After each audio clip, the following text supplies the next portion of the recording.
Reindeer are unusual. A little strange, actually. Odd looking, out of proportion. They don't fit in. Do you ever feel like that around the holiday season? Me too. And we're not alone. As a kid, I took a lot of ribbing over my last name, Dancer, around the holidays. But it was okay. It made me feel important and somehow connected to Christmas. But the more commercialized the holiday season becomes, the less attraction it has for me. Like the reindeer, I too am a bit strange. I feel like Charlie Brown spinning my wheels trying to figure out how to do Christmas without all the trappings and trimmings. The older I get, the more real I need things to be. Truth matters. For the next 28 minutes, you and me are going on an adventure. A search for, I don't know, I guess I'm looking for something real about Christmas. You ready? We begin at St. Mary's Catholic Church in Eugene. Why? You're about to find out. You know Dasher and Dancer and Prancer and Vixen, Comet and Cupid and Donner and Blitzen. But do you recall the most famous reindeer of all?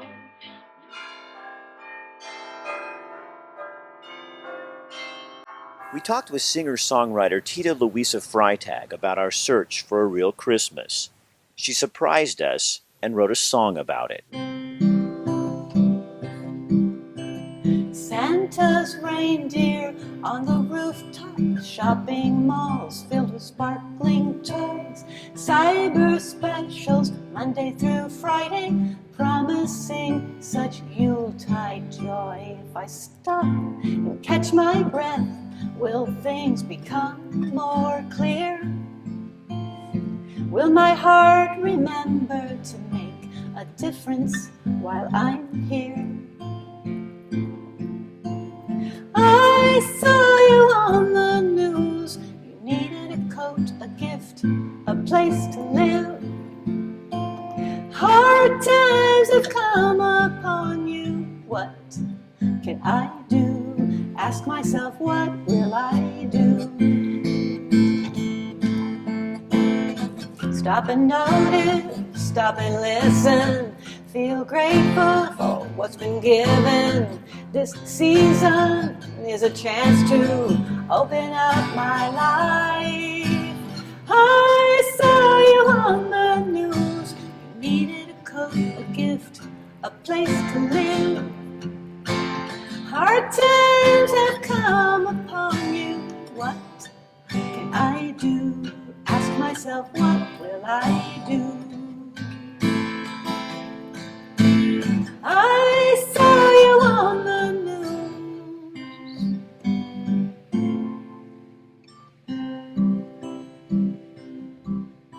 news. Cyber specials Monday through Friday, promising such Yuletide joy. Whether you see Christ as a historical figure, or someone you follow, or a savior, his life and the celebration that bear his name have very little in common. Christmas is more about buying and selling and getting, and the stress than it is the things Christ represented, which were serving and giving and challenging the status quo and taking care of the poor. Christmas celebrations tend to focus on marketing, money, excess, and overdoing it. Christ was drawn not to the powerful and the mighty, but to folks who were often ignored. We heard a story about a man and his unusually large heart. His name is Billy.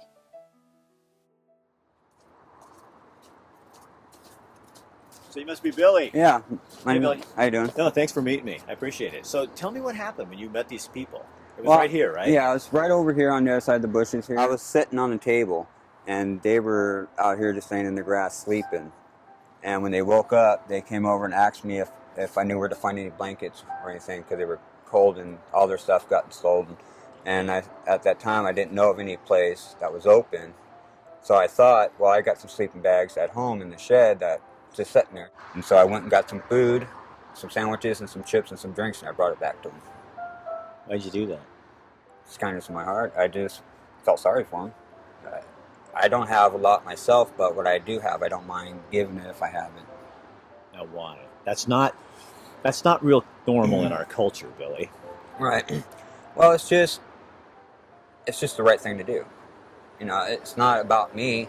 I got a nice warm house to go home to, and they don't, so I didn't need it. I gave it to them. But it didn't stop there. So then you got this idea with the church that you work for. Yeah. I got together with my church, Lamech Christian Center, and talked to Bill Randall, and through November to December, we did a drive. We collected 45 sleeping bags, and we took it downtown to First Christian Center, and we donated it to them, and just in the nick of time too. 45 sleeping bags. Yeah. Sleeping bags aren't cheap. No. So how do more people get to be like what you're like? If it seems like we all want to collect and gather more and more and more. And here you're a guy, and you say you're of simple means, so you don't have a ton of stuff in your life, and you just don't care. No, I don't care. I mean, if I have it and I'm not using it at the time, they could use it. Why not? Just give it to them. So where does that come from? Probably just uprising. I mean, I was brought up in the family that had, that didn't have a lot. And so I guess if you don't have a lot, you don't mind sharing it because you're used not to having a lot. Would you describe your life as tough? Yeah, my life's been tough. My whole family's life has been tough, but, we share. It's just the way we are. It's the way we were brought up. So what's tough? Explain what tough is to me, could you? Live check to paycheck, don't always have food in the house, going to food boxes, getting food out, from the food places and stuff like that. And that's how you live. Right. That's normal for you. That's normal. It kind of blows me away a little bit, if I'm honest with you, because I think, how do you do that? I think that's amazing. That's why we're talking to you. Right. You inspire me. Thank you. I'm looking for what Christmas really is supposed to look like, and I think it's supposed to look like you. If you're not going to use it, why let it sit and not be used? That's kind of what the original Christmas was all about, wasn't it? Yes. Hope. Mm-hmm. And giving. It's not about receiving, it's about giving. And you really believe that? Yes. And you live it? Mm-hmm. Sure do. I like you, Billy. I like you too. Yeah, I like your spirit. It was brand new when Cy opened the store in 1978. 50 pounds of flour when we make the dough. It actually makes about 100 pounds of dough. We do this every day. Figure over 37 years, we probably made 13,000 batches of dough or more. It's the foundation of the pizza. Kind of the idea is you're just tightening it, getting the air out. No cracks, no holes in it. So from that 2-pound ball that had about a 6-inch diameter, we're taking it out to about 20 inches. Fresh ingredients. We make our dough, we grate our own cheese, we make our sauce, and I like to think that we make our pizzas with love. All right, that's 21 incher. Size matters.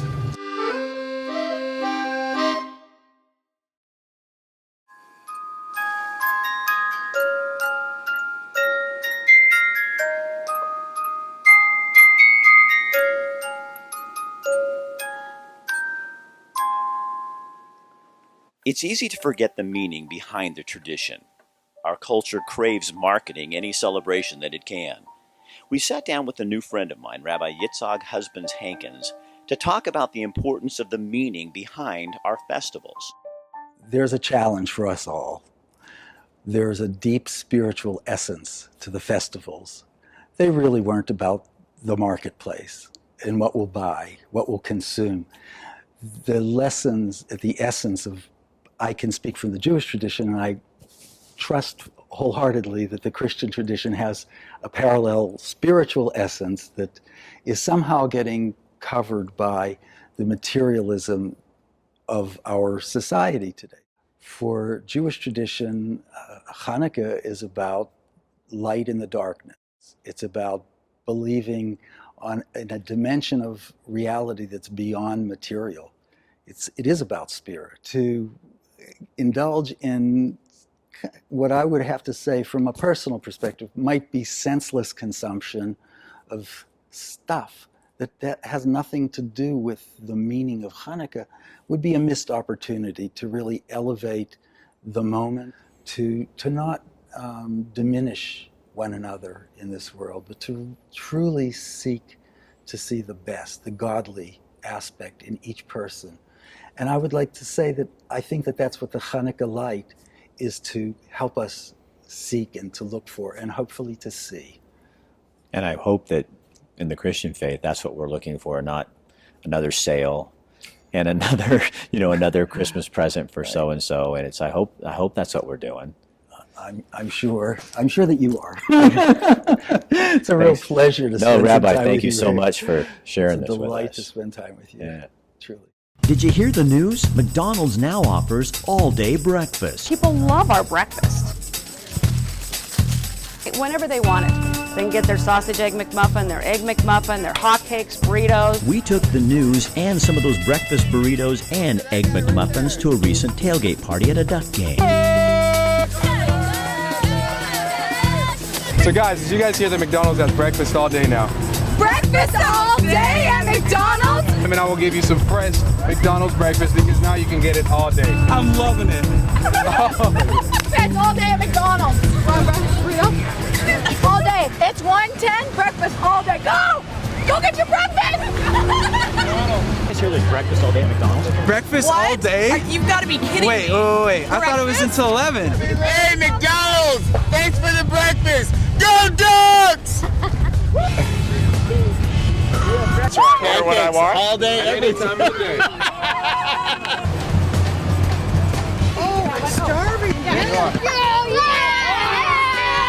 McDonald's all day breakfast. Yay! We've been waiting for that. Go Ducks. We've been waiting for that. Yes, we have been waiting for all day breakfast, actually.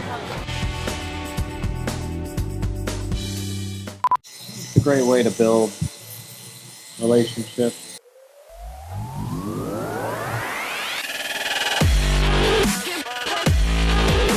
If you're looking for a barber who understands the art of cutting hair, Francesco Michelli is the man.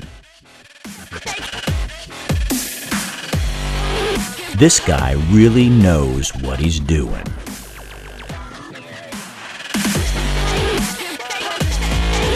He takes his time, he understands his customer, and he knows what makes you look good.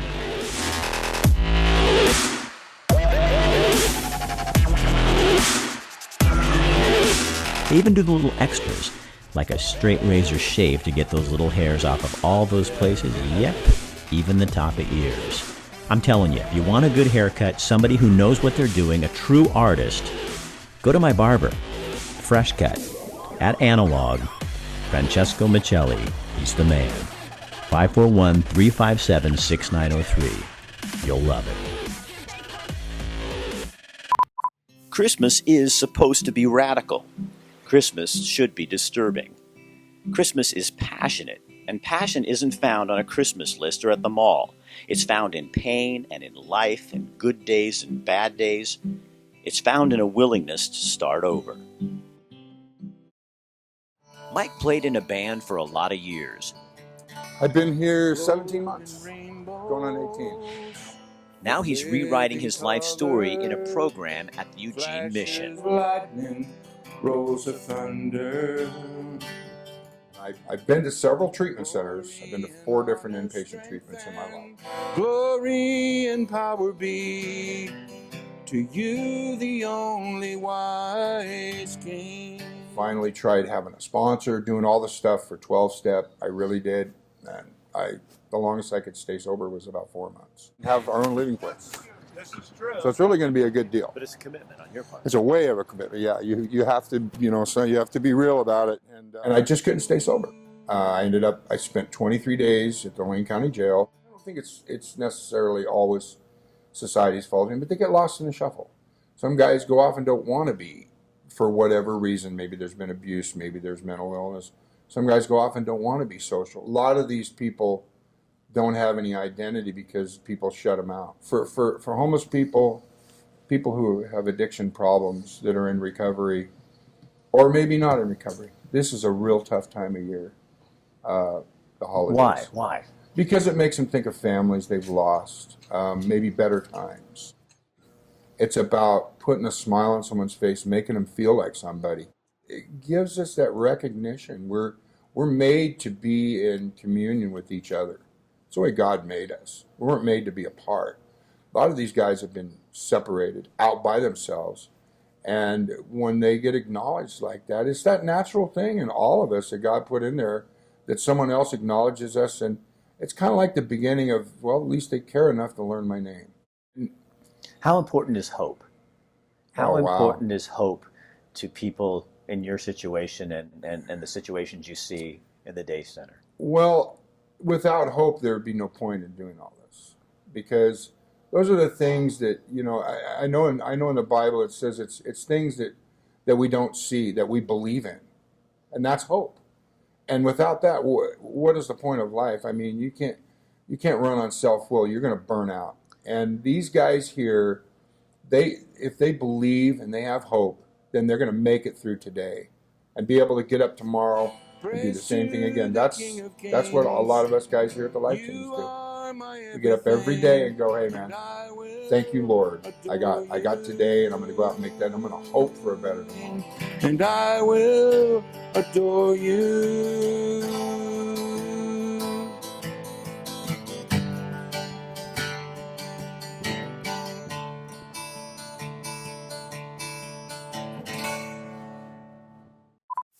But come on, Rick, celebrations are not all about seriousness and introspection. They're about community and a willingness to stop and participate in what's going on around you. Taking time just to sit down and see the stuff that's happening on the streets.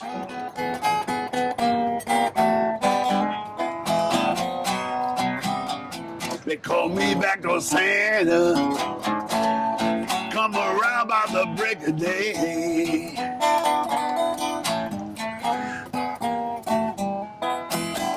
Call me back to Santa. Make my rounds by the break of day.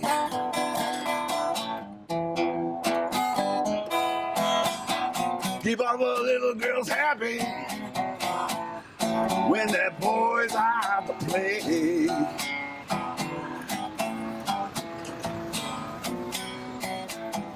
Ain't like old St. Nick, he only come round about once a year.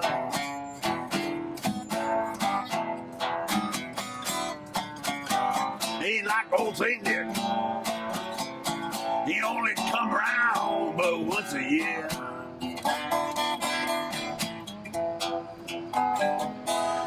But I come running with my presents, honey, every time you call me dear.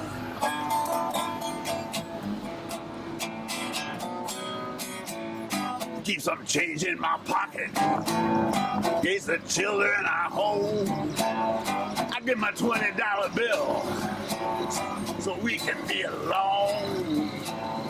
I keep the back door open in case someone smells a mouse. Oh, Santa be in big trouble if there ain't no chimney in the house. There they call me back to Santa.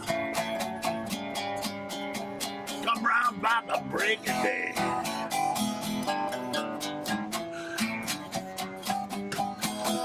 Keep all the little girls happy while their boys are out to play.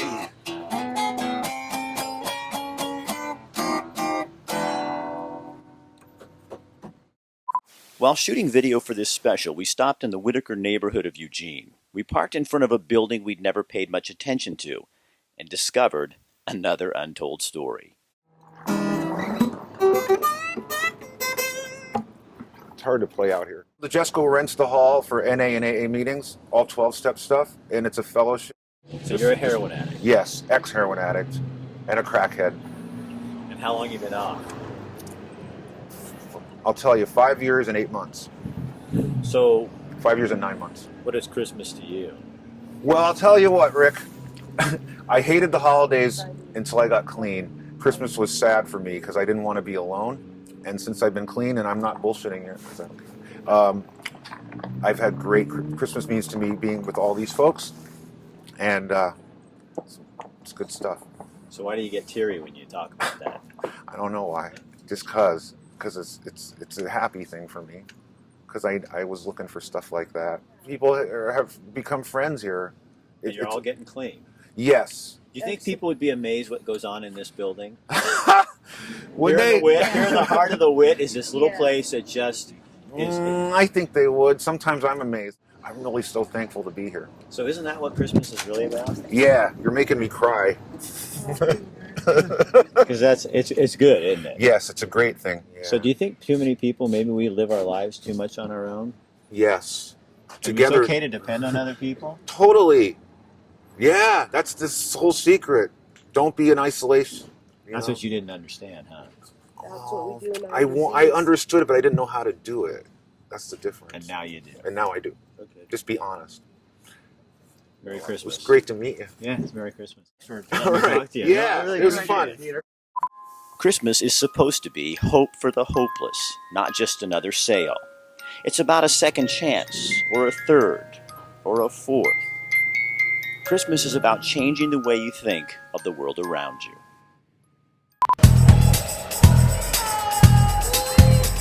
Ooh, good shot. I think this is awesome. That's my friend Jaya. Usually he's the only one on the team in a wheelchair, but today it's a little different. Me and my team are playing basketball, and we'll be playing in wheelchairs. Jaya and I go way back to when he was just a little tyke at Mount Vernon Elementary School in Springfield. I think it'll be cool for them to see how I play, and that it's not as easy as it looks.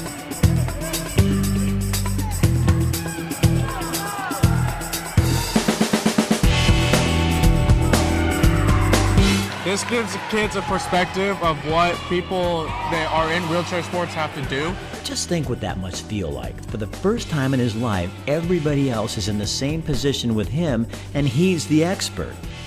For his family on the sidelines, this is a good day.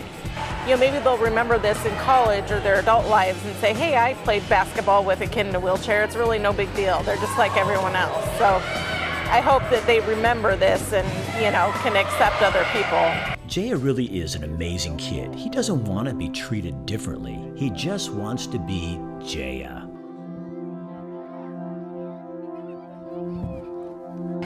All of the kids, both teams, see nothing different between him. They treat him just like anybody else. He is not excluded from anything. Makes me feel like any other kid. Jaya understands this is his normal.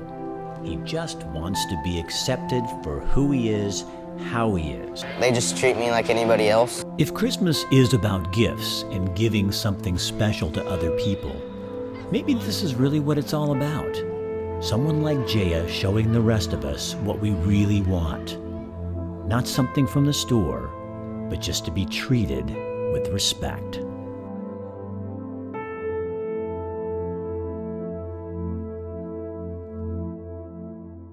Look me in the eye. Look me in the eye. Look me in the eye. Go back and forth. Yeah. Look me in the eye. Look on my ass. Look me in the eye. Look me in the eye. Look me in the eye. Look me in the eye. Look me in the eye. Look me in the eye. Look me in the eye, because people matter. Look me in the eye!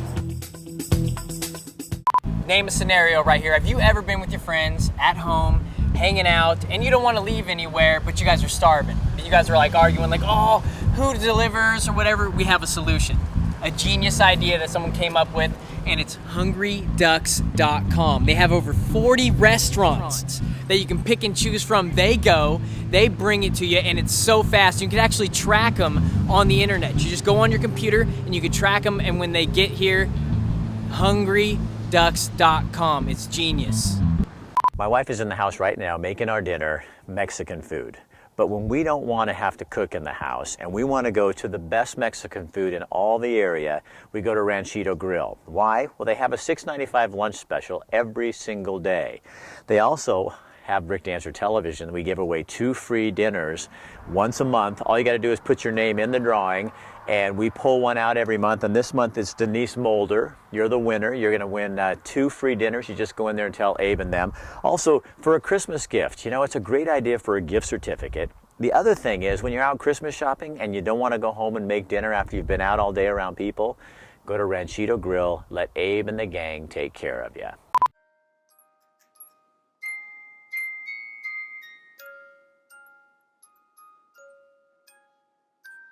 My name is Dave Williams. I work with Hosea Youth Services, with work with at-risk and homeless youth here in Eugene, Oregon. My past is I grew up like these kids at Hosea. I grew up on the streets. I spent a couple years, actually as a middle schooler, on the streets, and then on and off again through my high school years. I think Christmas just definitely gets in that self-entitlement mentality where it becomes all about us and what I want for Christmas, what the presents I want. And you forget, you know, for a lot of these kids that I work with, when Christmas comes, you're just throwing everything they don't have in their face. And so walking down the street or seeing families out loving on each other, they don't have any of that. So if Christmas for them is the complete opposite of what it is for a lot of us. What could this community do if we really wanted to take that spirit of Christmas and say, you know what, giving people food and help and assistance at Christmas time is good. Yeah. But it is not enough. It isn't enough. And I think even with that, though, to give food with no strings attached is something that would be really neat to see. What do you mean? What do you mean, strings well, attached? A lot of times I think we give food so that we can pat ourselves on the back and go, look what we did this Christmas, and then go home. Ouch. Yeah. And I think that's what the fear with that is that we never really looked at what we're doing to help that kid. If you give food and you get to know him, get to know his name, spend some time with them, and then chances are you're going to see him around the streets again, just going shopping and around the grocery stores. You know, and that does two things. One is you build empathy. And I think if we build empathy, then we're going to find more ways we can serve here. And what it also tells a kid is that it's not just some good old feeling I have. I really want to help you the best way that I can. Because when you were on the streets, could you smell that? Oh yeah, oh yeah. A lot of people would come up to me, and especially around the holidays, and give me something or tell me they're praying for me or something like that. And they didn't even know me. They didn't even ask my name. You know, so how much are you really doing that for me? Instead, you're doing that for yourself. So you have had cancer, and you have it again. Yeah. And it's terminal. Yeah. So what? Yeah, and when I got sick and now said, hey, you have 10 years to live, it focused me completely to say, you know what, it's not about any of that. It's about serving as many people on my way out, you know? And so that's maybe my life goal after that. If you believe in the Bible, you know, the wise men, they actually, they gave gifts. That's what it was about. It wasn't receiving anything. It was they came and they gave, you know? And when you take that and you say, what is the things that we can give to someone else?